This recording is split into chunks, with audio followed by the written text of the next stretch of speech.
Magandang araw. Ako, si Susan Reyes Iglesias, kinatawan ng probinsya ng Batangas, na may advokasya, kabataan sa aksyon, pagsuporta at paglikha ng mga oportunidad. In a world where challenges seems to grow every day, the potential of our youth shines brighter than ever. They are the leaders, dreamers, and change makers of tomorrow.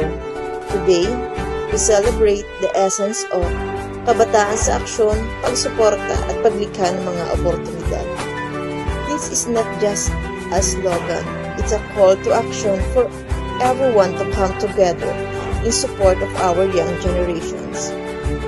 Youth empowerment is essential for building strong communities and sustainable future.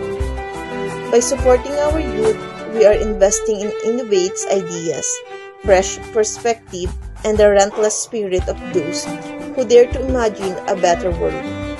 Every opportunity we create can spark a change, ignite passions, and unleash the incredible potentials that lies within each young individual.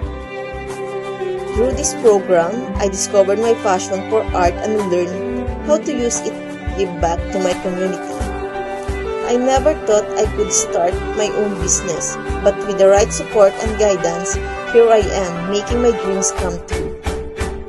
We call upon everyone, educators, community leaders, parents, and mentors to join us in this mission. Let us foster environments where our youth can thrive, equip them with essential skills, and create pathways to success. Together, we can break down barriers and build bridges that lead to opportunities for all young people. Kabataan sa aksyon is not just about actions. It's about unity, hope, and belief that when we support our young generation, we are shaping a brighter future for all. Let us stand together, invest in our youth, and watch them soar to new heights. Join the movement, share your story. Together we can create a world where every young person has the chance to succeed. Thank you, and mabuhay mga Batanggenyo.